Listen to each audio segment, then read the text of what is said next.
Olá pessoal, estamos aqui mais uma vez reunidos, eu e a Cris, para mais um OrtoCast, o podcast do Grupo Hortos. E hoje estamos fazendo algo diferente. Pela primeira vez o Grupo Hortos está recebendo duas médicas. Até então a gente sempre tem feito podcast, né, Cris? Com dentistas. Com dentistas.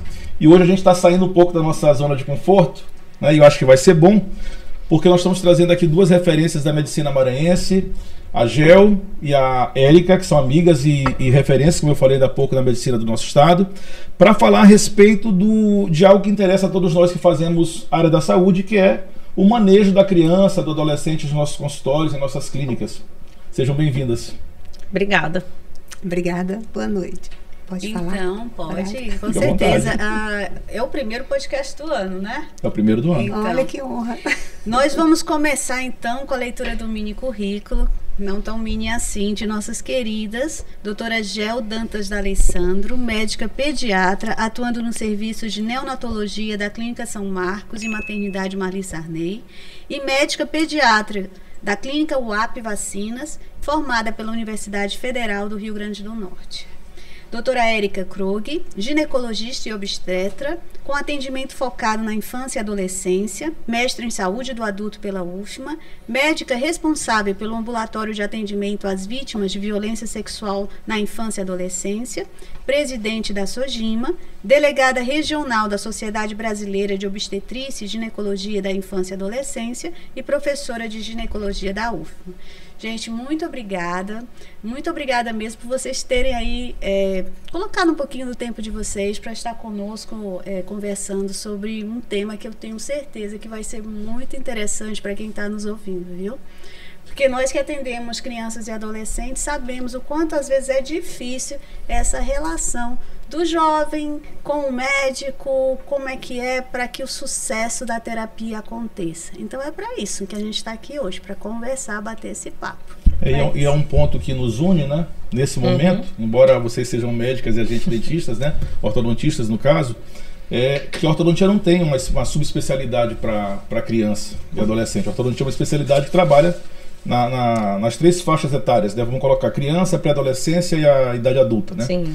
E dentro desse contexto, talvez as experiências, os conflitos, os anseios e enfim, tudo aquilo que gira, que gravita em torno de um tratamento médico, odontológico, sejam comuns, né? A gente tem essa mesma experiência de compartilhar essas questões, né?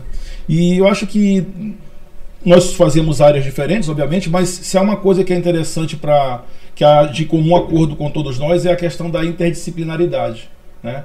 Eu queria ouvir de vocês assim na especialidade de cada uma. Como é que vocês veem hoje a abordagem multidisciplinar direcionada para o tratamento da criança e do adolescente? Quem começa? Começa, já, que tu lida mais com criança diretamente, Tá que é a infância mesmo. Primeiro, é uma honra estar aqui. Muito obrigada pelo convite. É uma honra estar na presença dos meus amigos, da Érica, da Cris, do Márcio. Prazer nosso. E assim, na minha prática, né, diária, de plantões, de consultório, eu não consigo viver sem alguns profissionais. A gente brinca, né? A gente faz os encaminhamentos de praxe para outras especialidades dentro da pediatria, quando há necessidade. E certas questões do dia a dia, por exemplo, como um simples resfriado numa criança, num bebê pequeno, que a gente precisa de um suporte. O bebê não sabe fazer a sua toalete, sua higiene matinal, nem num acesso de tosse, ele não sabe, digamos assim, se expurgar aquela secreção. E a gente lança a mão do fisioterapeuta, assim, com muita frequência, né? E a gente já tem alguns contatos que a gente encaminha e o colega, o profissional fisioterapeuta nos dá esse feedback, liga, manda áudio, contando, doutora, atendi paciente fulano de tal, e descreve o quadro e a melhora. Às vezes a gente pede até 5 sessões, na segunda ou na terceira o profissional já dá alta para aquele bebê ou para aquele lactente. Então, assim, é muito gratificante essa oportunização que a gente tem de agilizar esse processo, né? Eu sei que na medicina vocês estão mais acostumados a trabalhar com mais especialistas, Sim. porque vocês trabalham no hospital, né? Isso. Mas você teria uma ideia, assim, se não tiver também, eu entendo completamente, de quantos profissionais normalmente estão trabalham em conjunto para dar assistência ao recém-nascido no hospital? Por exemplo, na assistência de sala de parto, né, uma sala de parto de baixo risco, a gente tem, no mínimo, o pediatra de sala de parto, obviamente, o cirurgião, o obstetra que vai fazer aquela cesariana ou aquele parto natural, e a enfermeira e a técnica de enfermagem. Então, assim, essa é uma equipe mínima necessária para o nascimento, para o recebimento de um bebê de baixo risco, que a gente chama, aquele bebê a termo, que nasceu bem, que vai logo para a mãe, vai para o apartamento, vai para a enfermaria, dependendo do local que a gente esteja atendendo, se num hospital público ou numa clínica privada, por exemplo. Então, assim, pelo menos esses 4 profissionais a gente tem, o que comporta minimamente, né, para atender essa criança.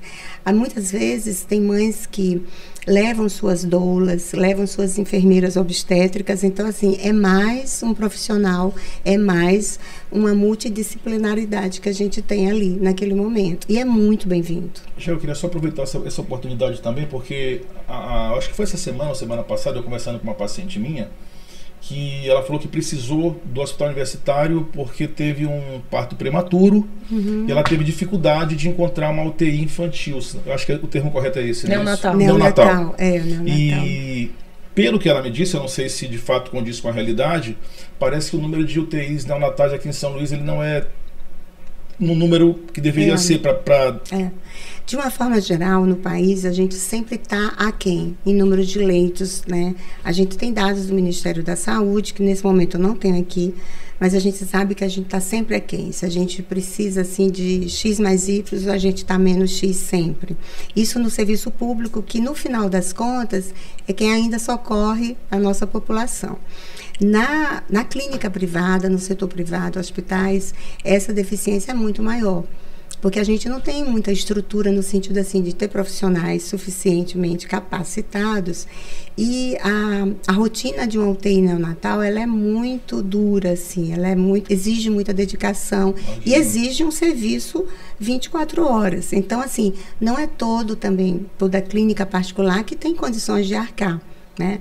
E existe a questão também da saúde suplementar, que é uma questão assim em crise no país, como a gente tem crises na saúde pública, na saúde suplementar também.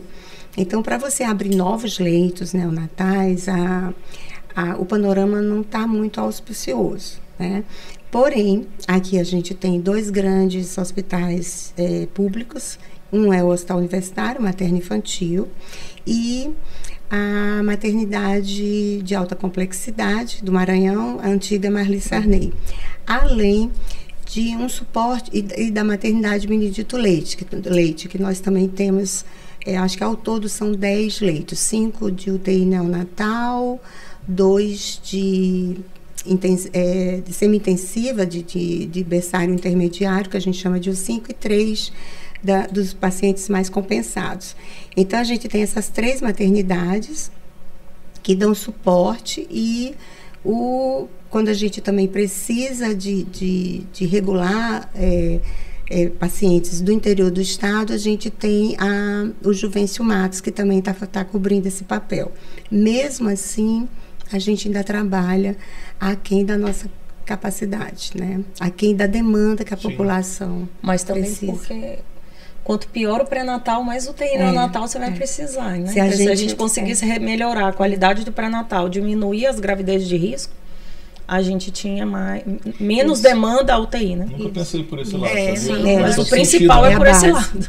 É a base. Eu vou, então, aproveitar esse gancho aí do pré-natal e tudo, para começar a perguntar a você o que você acha com relação às experiências do início da vida, né? Assim, essas experiências socioafetivas que a gente sabe que marcam a criança para o resto da vida e repercutem nas suas relações com a sociedade como um todo, com os seus semelhantes, com o meio ambiente, com tudo.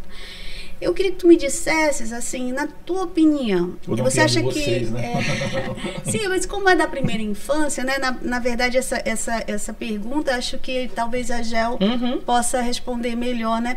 Então, se ela acha que é importante esses vínculos familiares para o desenvolvimento até da própria relação médico-paciente, em termos que essa criança que tem mais segurança socioafetiva é uma criança que é melhor da gente lidar, que ela aceita melhor o tratamento, que ela fica melhor aos nossos cuidados. Essa pergunta é importantíssima, até porque assim é fundamental, né? Esse acolhimento, esse ambiente socioafetivo favorável para essa criança. Desde a gestação, a gente pontua que situações assim de vulnerabilidade materna ou do entorno daquele ambiente familiar que não seja, digamos assim, um ambiente favorável, que seja um ambiente hostil, tanto física, socioeconômica, como mentalmente, digamos assim, emocionalmente, pode implicar em sérias consequências, já no pré-natal, já na gestação daquela moça, daquela mãe, daquela gestante, e ao nascimento desse bebê.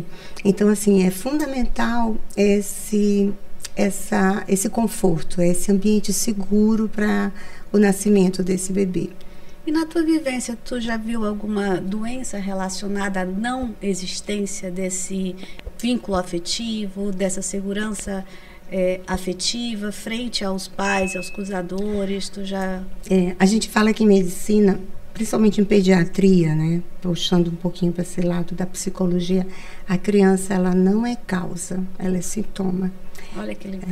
Bacana. Bacana essa frase. Então, assim, a criança ela é sintoma daquele ambiente. Então, é óbvio que se for uma criança que teve menos ou não teve adequadamente atenção, suporte, cuidado, inclusive a medida reguladora da disciplina, né? Porque o adulto que vai cuidar dessa criança, ele também vai ser um agente de frustração para aquela criança, né? Porque ele vai disciplinar, também, né? Isso conta também. Isso é fundamental, É necessário. né? Ele dá os limites para aquela criança. Então, uma criança também que inimiga do fim, que não tem limites, obviamente que é disfuncional. Eu ia, inclusive, aproveitando a oportunidade, perguntar para as duas, né?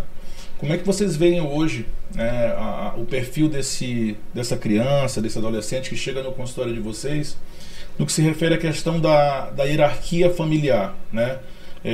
A gente percebe, eu pelo menos tenho essa sensação, eu não sei se Cris também compartilha dessa mesma opinião, mas de que às vezes, cada vez mais você vê crianças tomando conta, determinando como a banda vai tocar, definindo se quer o aparelho, se não quer, no nosso caso, definindo quando é que vai tirar o aparelho. Sim. Já peguei a situação da mãe chegar e falar, olha, ela me falou que não quer mais o aparelho, a gente tem que interromper porque ela não quer mais o aparelho, sem perguntar se o tratamento tinha sido finalizado.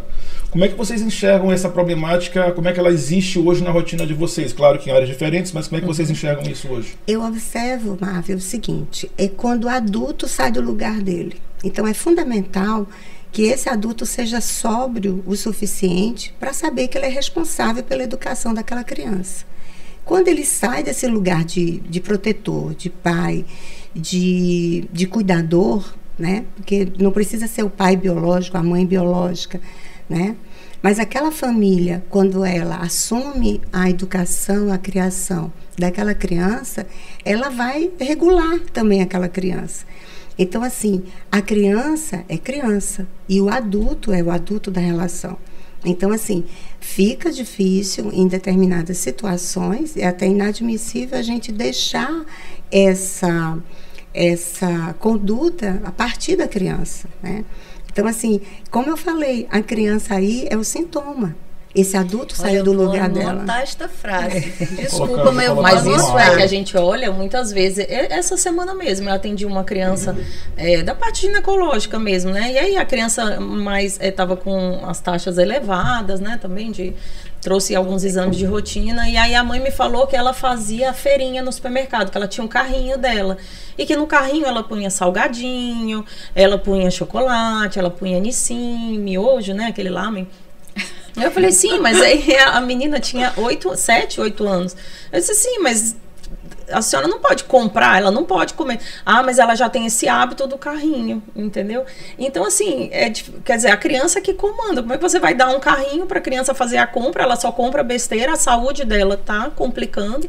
Então, a gente pega crianças, né, com gordura no fígado, com obesidade, porque às vezes também com má higiene, porque ela não quer tomar banho, e a mãe permite que ela não tome o banho, entendeu? Porque é ela que comanda. Então, essa questão da obesidade, ela no Brasil tem piorado tanto quanto, por exemplo, nos Estados Unidos?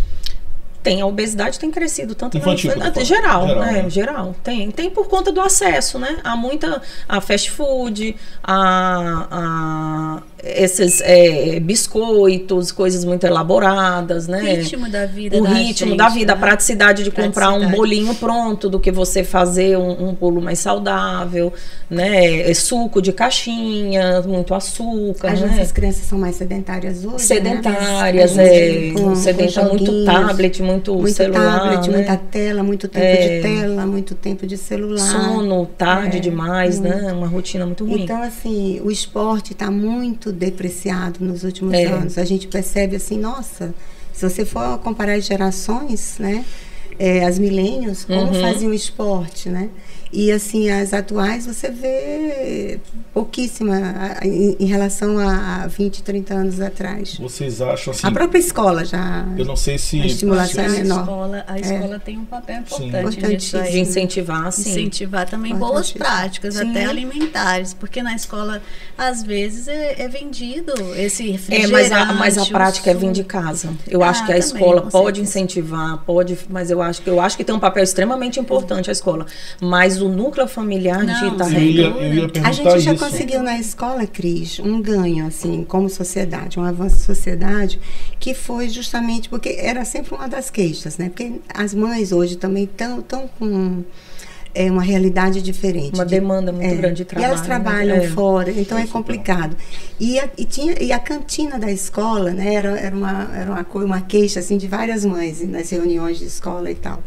Então, a legislação brasileira conseguiu. Então, hoje, tem determinados alimentos que são proibidos já ser vendidos em escolas. Então, assim, refrigerantes, esses carboidratos fáceis, de fácil absorção. Então, assim, eles já colocam frutas, já colocam uma proteína mais elaborada, eles já têm isso na legislação. E, assim, pelo menos no âmbito privado, você consegue uma fiscalização e uma regulação melhor sobre isso, né? Sobre o que vai ser vendido na cantina para esse adolescente, para essa criança. Na escola pública, você tem a merenda escolar, que em tese ela é controlada, regulada e passado pelos critérios nutricionais do profissional. Mas depende da realidade de cada município. Não, é interessante isso porque, assim, realmente, como você falou, alguém tem que comprar, né? No caso do núcleo familiar, né? Então, se falou assim, a criança não pode comer doce porque senão vai dar cárie. E ela tá tendo cárie, e ela tá comendo doce, e os pais falam, tá vendo, fulano, não come doce. E aí você fica pensando, meu Deus, mas alguém comprou esse doce, alguém pagou isso aí, né? Infelizmente é uma relação muito difícil essa questão às vezes até misturada com culpa, falta de tempo. Sim, né? pra agradar. Eu ia tocar nesse assunto, né?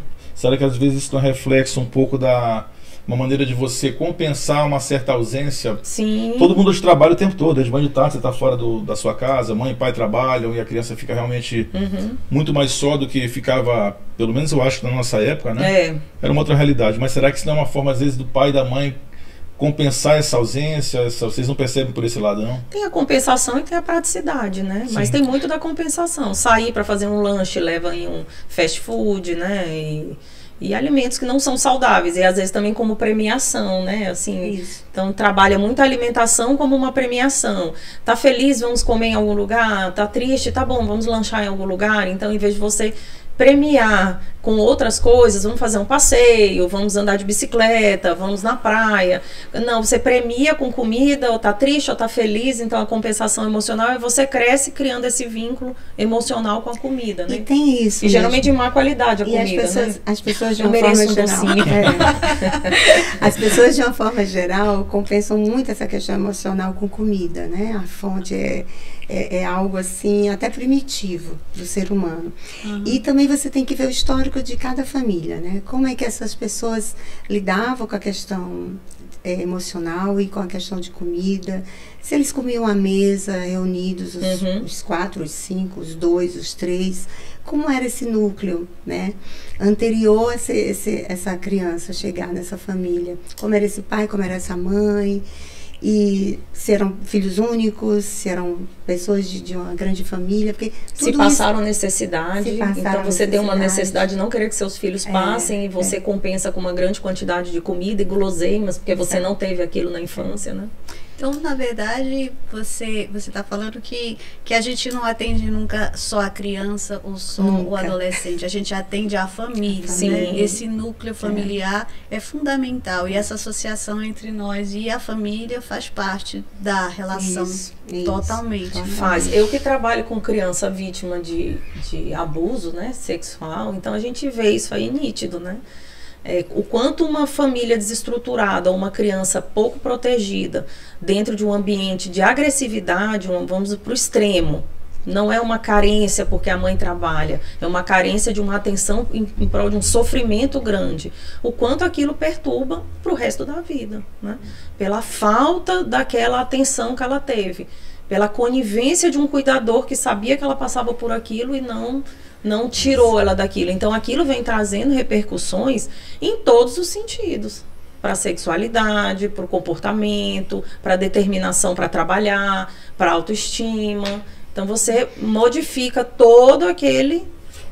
compromete todo aquele futuro, aquela perspectiva de vida, né? Já que tocaste num assunto tão sensível, desculpa, eu só queria perguntar, aproveitar um momento, porque talvez seja bom a título de informação.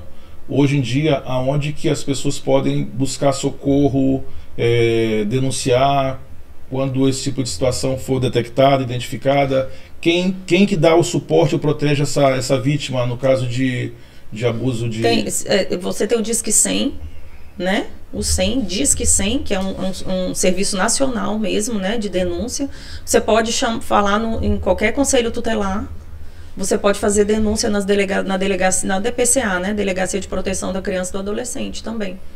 Né? E você pode ir em delegacia também, né? Você pode fazer até denúncia anônima. Não, o Disque 100 é anônimo.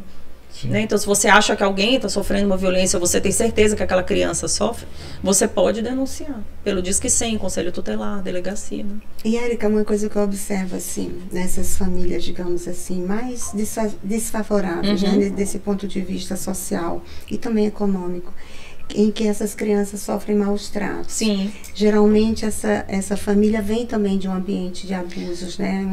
É bem repetitivo. Né? Muitas vezes a criança, principalmente a mulher, quando ela é abusada, e a mãe às vezes é conivente, se você for ver, a mãe foi vítima na infância. Sim. E ela acha que tipo assim, não, eu superei, eu passei por isso, superei não. Eu passei por isso e tô aqui, então, entendeu? Viva, né? E às vezes o inverso, né, também, que a mãe se revolta tanto porque passou por aquilo, não quer que a criança viva. Mas às vezes a conivência faz muito isso. Quando você vê uma mãe conivente, busca se ela também não passou por aquilo na infância, né? Eu até acho que essa mãe que chegou tem um passado de abuso e que hoje é mãe e que corre para proteger seu filho ou sua filha, eu até acho que ela já está no processo de cura, né? Desse padrão familiar. Sim. Ela já quer mudar o ciclo, ela não quer que permaneça o ciclo, né? Mas muitas continuam, não perpetuam. Né? Vocês acham que a gente tem que interferir nisso, nós como profissionais de saúde? E como cidadãos? Nesse fortalecimento parental? Sim. Como educadores, como... Sim. Não estou falando só de você fazer a denúncia. Estou falando em termos de fortalecimento ali. De empoderar aquela família. É interessante como às vezes a gente não tem noção do quanto uma fala nossa pode mudar. Verdade. Uma orientação, uma fala, né? Então, às vezes você falar assim, eu tenho uma menina que eu estava atendendo também esses dias, e ela desenha e escreve livros, só que ela nunca publicou. Ela é uma menina que vem de um passado, né, bem complicado, mas não de violência sexual. né, de desprezo, ela é criada pela avó, e eu disse assim, nossa, sua avó me falou coisas tão lindas de você. Aí ela disse, falou? Olhou pra avó. Eu falei, falou, ela tem muito orgulho de você. Ela, você tem vovó? E ela abraçou a avó. Quer dizer, às vezes aquela fala, então, a avó nunca tinha tido coragem de dizer isso pra ela. E eu falei espontaneamente, porque a avó tinha falado enquanto ela estava se trocando no banheiro. Aí quando ela voltou, então, quer dizer, bem ali, às vezes a gente conseguiu, iniciou um vínculo. Você toca as pessoas. Entendeu? Daí, então, assim, ela abraçou a avó, foi muito legal, assim. Então, aí eu fiquei brincando, quando você lançar o livro, chama a gente, entendeu? Aquela brincadeira. Mas, às vezes, é aquilo que você precisa para que aquela família, para que ela se esperte, né? Assim, entenda que existe alguma coisa a mais naquele vínculo, né? Até para a avó ter o desejo de manifestar esse reconhecimento da neta, né? Então, às vezes, a fala da gente tem um poder que nem a gente imagina. Né? Isso, Você valida, né? Você valida aquela emoção, aquele sentimento. Que é uma garota que sofreu rejeição, né? Paterna, materna, foi criada já por uma cuidadora. É família, um vínculo familiar. Mas não é a mãe que gestou e tal. E ela com esses sentimentos, quando a doutora Érica falou, olha, sua avó te elogiou, aquilo dá, então você toca almas. Nossa, vocês bacana. estão muito poéticas.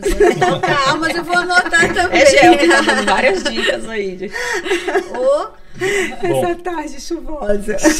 Sem querer sair muito do assunto, mas já saindo um pouquinho, né? Que eu achei que foi super legal esse momento que a gente tocou nessas questões relacionadas aquilo que a gente conversou agora. A gente passou por uma fase complicada agora na pandemia, né? Todo mundo sofreu de alguma maneira, todo mundo teve a sua experiência pessoal dentro do processo, né? Enfim. E a gente hoje em dia, pelo menos para mim, eu acho que para nossa geração, né? A gente ouve o tempo todo de problemas que a gente antigamente não conhecia, tipo TDAH, hiperatividade, ansiedade, né, e depressão em criança, né, e adolescente. Falando realmente como leigo, vocês percebem que esse número de problemas aumentaram com o tempo, ou que faltava mais era diagnóstico? Não, aumentou.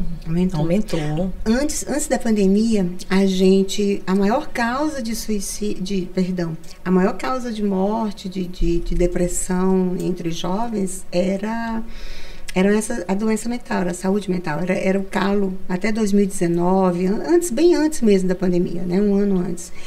Com o advento da pandemia, isso teve assim uma potencialização incrível, né, do ponto de vista negativo. Sim. Então, assim, o mundo inteiro adoeceu, né? Não só, digamos, do ponto de vista respiratório, do Covid, mas dessas implicações, né? Vieram reações, né, ancestrais de medo, né? Sim. Então, o homem voltou para as cavernas, né? Então, o lockdown, fica em casa. E o medo de morrer, que é um medo legítimo, é o medo da sobrevivência. Então, assim, foi muito complexo. E muitas perdas dentro das famílias, muito abrupto, né? Mas vocês perceberam que, por exemplo, assim, tu já falaste que mas assim, que realmente, de fato, o número de crianças mais ansiosas, crianças mais depressivas, tem aumentado nos últimos anos? Tem muito. Tem demais. Muito. Adolescente demais. Muito mesmo, medicadas e às vezes com os pais também, né? Assim, dentro do ambiente familiar, a família inteira, né? Desestruturada desse ponto de vista de saúde mental. Né? E a gente tem um grande problema, uma dificuldade em encaminhar esses pacientes a acompanhamento. Então, às vezes, se medica demais também, porque você, às vezes, não tem acesso às terapias. Então, eu sempre falo, às vezes, eu me revolto quando, eu concordo, adoro quando tem Setembro Amarelo, acho que é Janeiro Branco, né, que fala sobre saúde mental, né, sobre o mês do suicídio, mas principalmente as pessoas que dependem do sistema de público não tem profissional para fazer esse acompanhamento. A gente tem pouquíssimos psicólogos. Na rede privada, rede privada é muito cara, normalmente, a gente já tem uma fila de espera, né? Fila de espera. E no sistema público, mais difícil ainda. Então, a gente viveu esse boom da pandemia com esse aumento grande de ansiedade, depressão, e outros transtornos, né, gerais, e a gente não consegue encaminhar para tratar. E a gente precisa, porque quanto mais precocemente você atua nessa criança, nesse adolescente, você otimiza a janela de oportunidades, né? Medica menos, né? Você medica menos, você intervém mais cedo, precocemente com as terapias e com a psicoterapia, e você consegue, às vezes, tirar a criança daquele quadro. Um quadro, digamos assim, agudo de ansiedade, muitas crianças saem, né? Se forem abordadas a tempo, né? Na janela de oportunidades que a gente fala. E no serviço público a gente tem muito essa dificuldade que a Érica está falando. E a gente trabalha nos dois setores, tanto no privado como no público, e a gente vê as duas realidades. Se no privado você já tem fila de espera em consultório de psiquiatria infantil, de neuropedagogo, de neurologista, de neuropediatra, você avalia no serviço público. Então, assim, é uma coisa que a gente tem, que as políticas, né, de saúde tem que olhar com muita atenção para isso. Mas que aumentou demais, é nítido. O aumento E a internet teve algum efeito nisso também? Assim, sempre tem, né? Sempre porque, tem, assim, as redes sociais. A internet as redes sociais. As redes sociais. Houve todo esse que o Marvel falou da pandemia ser talvez o catalisador, né? Mas assim, a internet, ela é algo que está mantendo essa situação e essas crianças estão ficando cada vez mais isoladas, sozinhas, acompanhadas aqui do amigo que agora passou a ser o celular. Até os próprios relacionamentos afetivos têm diminuído. Por conta de rede social. O relacionamento físico, presencial. As pessoas comentam isso. Às vezes a gente entra em bate-papo, né, de adultos, assim, de pessoas maiores de idade, adultos nesse sentido. E eles comentam que tá difícil namorar, né? Porque assim, e às vezes assim, a pessoa fica nesse mundo paralelo do mundo virtual e se habitua de uma forma tal que desaprendeu ao toque, a interagir, fazer a interação. Né? A interação física mesmo, assim, o tete-a-tete, o falar olhando no olho, né? As novas gerações, elas estão com essa característica, né? De olhar muito para baixo, de mexer muito com as mãos por causa da bidigitação. São esses adolescentes hoje em dia, essas crianças, elas usam as duas mãos. Consegue o tempo inteiro. Você sabe que idade a pessoa tem se ele está assim. Rapidamente. E também eu acho que a questão que eu acho que me preocupa muito, eu lido muito com adolescente, é a questão da autoestima, vamos dizer. Eu sempre, porque a gente sabe, numa rede social, no Instagram, todo mundo é mais bonito, é mais rico, viaja, é feliz, a família é boa, tudo é perfeito, ninguém posta nada ruim na maioria das vezes. E aí um adolescente que às vezes está começando a vida, ou às vezes passa uma dificuldade financeira, ou normal, uma vida... Então ele quer uma espinha, uma celulite, uma estria, né? E ali tá todo mundo com filtro, tá todo mundo perfeito, né? E ali, para ela ir se afundando, achando que ela é feia, né? Que ela não tem tanto dinheiro, que a outra é mais popular, né? Então postam fotos em casas, né, megalomaníacas, em carros, tudo. Então, isso é muito complicado. Gera muita ansiedade em adolescente. Uma coisa também que, assim, óbvio que é por intuição, eu não sou especialista na área, longe disso, mas eu percebo às vezes também que é uma geração que tem um pouco de dificuldade de ouvir não, né? Eu quero tal coisa. Quando você fala não, parece que reverbera de uma maneira afronta. Muito... Exatamente. A nossa geração parece que ela entendia mais o significado do não. Não levava tanto pro lado pessoal. Hoje em dia parece que é um pouquinho mais complicado. Não sei se vocês percebem isso. Eu volto naquele tópico, né? Quando o adulto sai do lugar dele. Porque assim, você tem que desenvolver na criança tanto a resiliência como a aceitação da frustração. Ela tem que saber lidar com as suas frustrações. Então, o primeiro não tem que partir do cuidador, do adulto. Ele não pode colocar o dedo na tomada, que ele vai levar choque. Você protege, mas se ele souber aprender a tirar aquela capinha para colocar, ele vai lá e coloca. E você tem que dizer, você não pode fazer isso, que você vai levar um choque, vai te machucar. E ele tem que entender, né? Não pela experiência, porque às vezes a experiência pode, nesse caso, pode ser fatal. Sim. Então, assim, quando o adulto um adulto vai no supermercado, a criança de 7 anos, pega uma cestinha, um carrinho e faz o seu supermercado a seu bel prazer e o adulto paga, quem é a criança, né? Quem é o adulto, quem é a criança da relação. Então, assim, se você não for muito firme nesse propósito de educação e de orientar essa pessoa, né? E amar é dizer não também. Sim, esses então, limites são fundamentais para você se sentir fundamentais. seguro dentro do seu Exatamente. espaço afetivo, social, né? Eu acho que uma vantagem dessa geração agora, em relação à minha, pelo menos, né? A nossa geração, né? Eu digo assim, é que o nosso não era um não sem explicação. Eu acho que hoje a gente explica mais, não é uma questão de você se submeter. Você permite argumentar. Antigamente não podia argumentar. Sim. Era um não e você às vezes ficava tentando elaborar por que aquele não. E às vezes não, porque mesmo. Pronto, não, porque mesmo, pronto. Hoje não, você explica. Então hoje se estabelece, acho que uma conversa melhor. Então aqueles pais que conseguem, cuidadores em geral, trabalhar o não, mas orientando, explicando, isso é muito bom, que eu acho que isso trouxe um pouco dessa geração nova, né?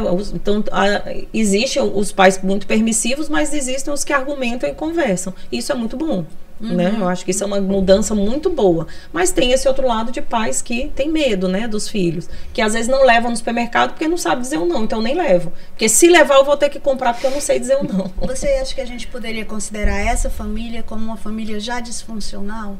Ela não é totalmente, mas ela é. Já tem uma disfunção, forma, nesse ponto. Porque você, como já falou, os papéis estão invertidos. Né? Os papéis estão invertidos. Essa criança, desculpa, mãe. Não, pode falar. Essa criança, ela cresce realmente muito desassistida, né, gente? E aí, às vezes, chega lá no nosso consultório e a gente quer implementar um tratamento e a gente não consegue. E esse não, ela não consegue. Pois é, porque o limite, ele é um porto seguro, né? O limite é um porto seguro. Eu não esqueço, há muito tempo isso, as filhas de uma cantora muito conhecida, e elas falando, elas eram assim, super liberais, sabe? Bem modernas para a época, tudo. E uma das filhas dela deu uma entrevista falando que o sonho dela era ouvir da mãe dela falando assim: eu não quero que você saia hoje. Troca essa roupa, que essa roupa não tá adequada. Eu não gosto de fulano. Porque aquilo impõe limite. Quando você não recebe um não de quem cuida de você, você se vê perdido, porque o limite é que te faz dosar até onde você pode ir, daqui a pouco você arrisca um pouquinho, né? Isso. E vai sempre nesse processo. Quando você não tem, você fica inseguro. E aí, eu vou, não vou, o que vai me acontecer? Você e aí, muitas vezes, referência, você perde a referência. Você perde a referência. E ela disse que o sonho era ter essa referência. Alguém que dissesse pra ela: não, hoje tá tarde, eu não quero que saia dia de semana. Entendeu? E a gente pensa que eu era adolescente, quando eu vi isso, eu achava o máximo. Podia fazer o que quisesse, né? Mas no fundo elas estavam reclamando. A gente está falando um pouquinho sobre esse fenômeno todo que surge junto com a rede social, com a internet, enfim. Mas também tem muita coisa boa que veio junto com ela, obviamente. A gente não pode virar as costas para esse aspecto mais bem positivo da internet, do mundo digital. Vocês hoje em dia trabalham com consulta online. Como é que vocês veem isso dentro da realidade da medicina? Da especialidade de vocês? É algo positivo? Como é que vocês encaram a questão do atendimento online? Olha, tudo que acrescenta, né, a nossa relação médico-paciente, ao nosso cuidar, né, do nosso paciente é bem-vindo. A questão online, ela foi bastante otimizada na pandemia, até por questões muito óbvias, né? A sociedade estava em perigo mesmo, então quanto menos exposição, melhor. E a gente tinha essas ferramentas e são muito bem-vindas. A telemedicina é uma realidade. A gente, assim, tem cada vez mais, tem países, assim, tem um país que está em avanço, assim, de telemedicina incrível, que é a Austrália. Lá tem, assim, regiões muito remotas, né, verdadeiros desertos no centro, na Austrália Central. E eles fazem essas consultas online, só que com um avanço tecnológico muito maior do que a nossa.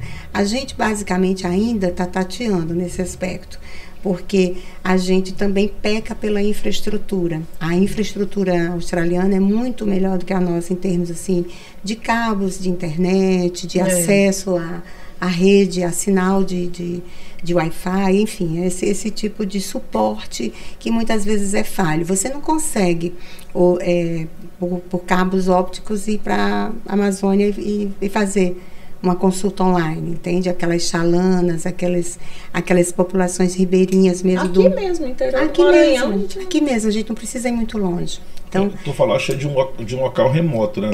Na Austrália eles têm equipamentos, por exemplo, tipo uma caneta, que não é uma caneta, claro, é um sensor em que você a mãe coloca no ouvido da criança, do bebê ou de um adulto, do idoso, e lá pelo computador, na tela do computador, você consegue visualizar aquela membrana, se ela está inflamada, se ela está íntegra. Tem coisas assim muito interessantes. A ausculta cardíaca, traçado de eletrocardiograma. Então, assim, são coisas assim mesmo assim de ponta que ajudaria muito essas regiões remotas também do nosso país. Porque nesse ponto que eu queria colocar, vou fazer um contraponto só para instigar aqui, para levantar um certo debate. Obviamente que no local remoto, de difícil acesso, é extremamente importante você ter uma ferramenta como essa, né? Sim. Mas no local, trazer esse tipo de experiência para o mundo, para uma cidade como a nossa, a gente não pode tá correndo o risco de, entre aspas, desumanizar um pouquinho o atendimento do nosso paciente? Eu acho que desumaniza. Por um lado, olha, a telemedicina tem que ter bom senso. Ela é extremamente prática. Eu vou te dar um exemplo. Primeiro, para você fazer telemedicina, você tem que registrar no Conselho Regional que você faz telemedicina. Porque senão ela pode não ser autorizada. Existem algumas regras. Lei de proteção de dados. Então, você tem que ir no CRM e falar que você faz telemedicina. Não é uma simples consulta online. Porque você pode divulgar. Eu posso estar consultando na minha casa, na minha sala, e meu filho está sentado ali ouvindo. Então, tudo tem que ter um ambiente adequado, tudo. Então, não é só uma simples consulta online, né? Você precisa de algumas regras e registrar no CRM que você faz telemedicina. Mas uma coisa que é muito prática, que muita gente faz já, é o retorno. Então, às vezes eu peço exames de rotina e eu quero dar um retorno, às vezes a mãe trabalha, então eu separo um horáriozinho meu entre 7 e 8 da noite, eu dou meus retornos, marco com minhas pacientes. Eu não faço ainda. Estou me organizando, porque eu preciso ter o programa para você. E aí eu dou ela me manda os exames, eu olho tudo, falo, olha, tá tudo bem, tem alguma dúvida, tudo. Por quê? Porque eu não exijo que ela volte ao meu consultório. Agiliza, não por mim, agiliza para mim e para ela. E para ela. Algum monitoramento. Monitoramento. Eu quero só que colete eu estou tratando uma anemia e eu quero fazer um controle de ferro e ferritina daqui a 3 meses, entendeu? Eu mando um pedido de uma receita digital, de uma requisição digital, ela coleta, me manda, entendeu? E assim, então existe essa praticidade que pro médico eu não preciso mais examinar aquele. Agora, se eu precisar examinar é diferente. Aí precisar, caso for, você tem toda essa tecnologia. Mas então, aqui ainda é uma questão de bom senso do que dá para fazer ou não, né? Pegando esse gancho aí da internet, mídia social e tudo, como é que vocês convivem com essa questão da mídia social e da gente, né? Assim, porque eu digo que o paciente já chega expert no que ele tem, né? Ele já tem grupos, às vezes eles entram em grupos do Instagram, Facebook e tal, blogs, então eles chegam com uma bagagem nem sempre correta, né, porque tem muita coisa boa, mas tem muita coisa ruim, né, e a gente tá ali sofrendo às vezes um bombardeio que a gente não estava preparado para. Mas sabe que já tem a Federação Brasileira de Ginecologia e Obstetrícia fez uma pesquisa e que em primeiro lugar de confiança do paciente atualmente é a opinião de rede social. Então, olha o risco que a gente está correndo. Eu não sabia Depois vem a confiança no médico. Então, a gente tem que tomar muito cuidado com isso, né? Como está falando. Agora, eu acho que também, meu ver, que eu estava até também conversando essa semana, que eu acho interessante que o paciente hoje não é mais tão obediente. Eu acho que o paciente, ele precisa ter bom senso e ele precisa se informar, só que de fonte segura. do que ele tem, dos desejos dele. Então, assim, aquele paciente que é muito obediente, às vezes não é tão interessante, dependendo tô falando uma rotina. Sim, então, sim. vou dar um exemplo. Se a paciente vem buscar um método anticoncepcional, às vezes eu pergunto para ela, o que você já sabe dos métodos? O que tu já leste que é interessante? Porque minhas pacientes são adolescentes, elas leem tudo. Então, ela já vem me trazendo, o que tu achou desse? Então, não é aquele paciente que ele espera que só eu fale a ele. Então, a gente divide opiniões, ele já vem com conhecimento e eu, como profissional, vou refinar o conhecimento dele e explicar o que ela entendeu, o que ela não entendeu, o que ela possa ter entendido errado. E essa situação aí, isso é producente, né? Porque aí é uma decisão comum. Sim, até porque antes não era, o médico Exato. dizia e pronto, né? Exato. Então, assim, também é uma tendência atual, né? Você...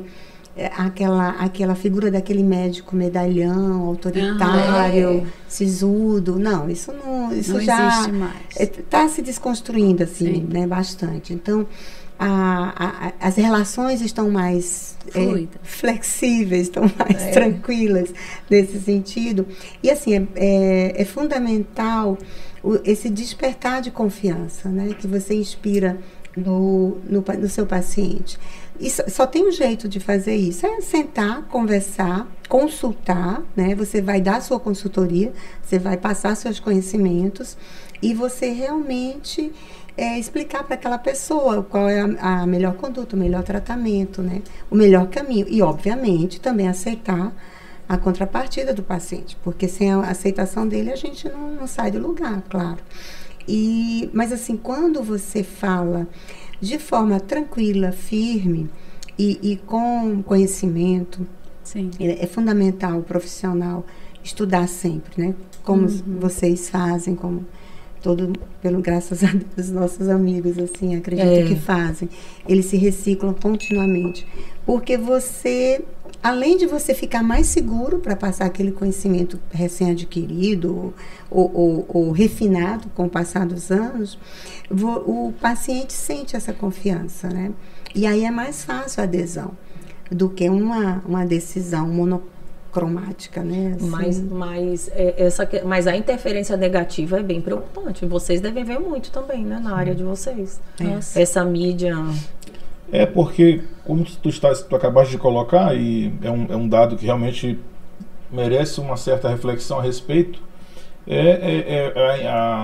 a influência que a rede social às vezes tem na tomada de decisão da escolha de um profissional. Não é um lugar mais adequado para você escolher quem vai fazer um procedimento médico, odontológico, não é. Eu acho que talvez a melhor maneira seja você se informar a respeito do profissional que você vai procurar. Né?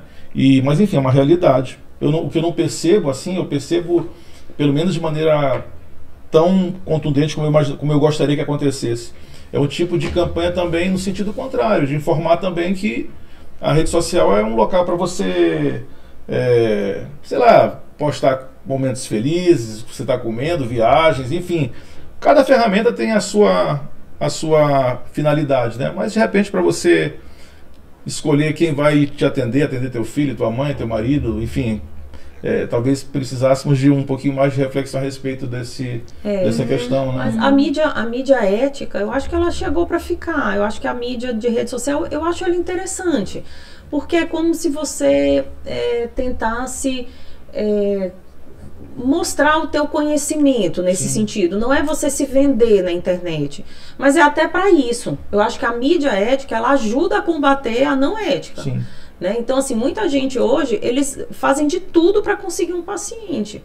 Fazem até papelão para conseguir um paciente, entendeu? Isso. E assim, querendo ou não, a mídia ética vem tentando contrapor a isso e vem ajudando, mas claro que é difícil, porque a movimentação é muito grande, né? Então, para conseguir seguidores, os algoritmos são inúmeros. Então, você é comandado muito, né, pelos algoritmos. Isso é um pouco difícil mesmo. Mas eu acho que cabe a quem faz um trabalho ético fazer uma mídia ética para tentar contrapor, né? Uma coisa legal que mostre o que é o correto, a parte científica, uma orientação do que as sociedades estão propondo, né? Os guidelines, né? Explicando para o público leigo como é baseado em fatos estudados mesmo, né? Embasados. E eu até acredito, Érica, nisso que você está falando, na lei da atração. Sim. Então, assim, a pessoa o profissional que procura essa mídia ética, fazendo de forma responsável, sóbria, ele também vai atrair esse público. Porque vai ser um público também responsável, sim, né? Sóbrio, que vai procurar você, né? Um profissional que não está prometendo, né? O paraíso e entregando. Porque como eu falo, se você faz uma propaganda, você tem que entregar o que você está prometendo. Exato. Inclusive em todos os sentidos. Então, muitas vezes a gente vê uma pessoa super arrumada no Instagram, e quando você abre a porta, a pessoa está toda... Não é que você precise estar arrumada, mas claro que um bom aspecto é uma coisa que conta. Mas você não condiz com aquela imagem que você passou. Bem ali você já tem um impacto. E a chance de você ter os processos médicos, e acredito que de toda a área médica, né, em geral, acontecem, na maioria das vezes, por falta de relação médico-paciente, profissional-paciente. Sim. O que você não explicou. Às vezes você erra e você não recebe um processo porque você teve uma boa relação profissional-paciente. Você explicou antes, você se propôs a corrigir, você se propôs a dar atenção àquele paciente. Ali, a grande maioria dos processos ético-profissionais ocorrem por uma má relação profissional-paciente. É muito e muitas vezes esses profissionais muito midiáticos, acontece isso. Eles estão ali enquanto o negócio está correndo bem. Quando o bicho pega, ele não sabe corrigir. E aí ele se esquiva, porque né? O bom profissional, ele tem que saber tratar as complicações, né? Sim, eu acho que você conhece quem é bom por isso, né? Não é só o que você trata, mas é aquilo que você não tratou, que se você tratou e deu algum problema, você soube reverter. Exato. Né? Exato. Porque nem sempre corre como a gente imagina, né? Não. Às vezes não é um erro, mas não saiu como a gente esperava. Se você já explicou isso antes, já facilita. Né? Agora, se você promete mundos e fundos, o paciente vai buscar aquilo, né? Eu não sei quanto tempo a gente tem ainda, mas eu queria fazer uma perguntinha porque me veio à cabeça agora. Dá tempo, pode sim. Posso, então tá. A gente estava falando, não tem nada a ver com o que a gente estava falando agora nesse momento sobre rede social. Talvez até tenha. Vocês estavam falando ainda há pouco, acho que foi Gel ou Érica falando sobre método contraceptivo. Como é que está essa questão da gravidez na infância, na adolescência? Vocês acham que, porque a gente está vivendo num mundo com mais informação, hoje em dia eu acho muito difícil que um jovem não saiba a respeito de prevenção, né? Aumentou, esse número tem diminuído? Como é que vocês estão vendo isso depois da rede social, dessa quantidade de informação que a gente recebe? Então, eles têm conhecimento, mas o jovem é sempre jovem, né? Então, ele sempre tem a cabeça de adolescente, que nada vai acontecer, né? Que arrisca. Mas, assim, o número de gravidez na adolescência vem caindo. Isso não quer dizer que ele está baixo. Ele ainda é alto. Nós temos altos índices de gravidez em adolescência.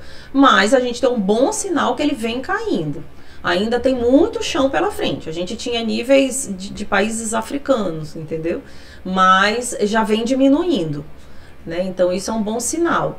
Algumas regiões específicas, alguns estados do norte, o nosso Maranhão, a gravidez entre 10 a 14 anos está aumentando. Nossa, teve uma queda pequena no Maranhão, mas a perspectiva para essa próxima, até 2025, é que aumente um pouquinho. Então aí a gente vê o risco aí, a vulnerabilidade, né? E a gente sabe que abaixo de 14 anos é considerado estupro, né? Qualquer relação sexual abaixo de 14 anos. Então, entender por que isso está acontecendo. Mas, enfim, estão caindo, né?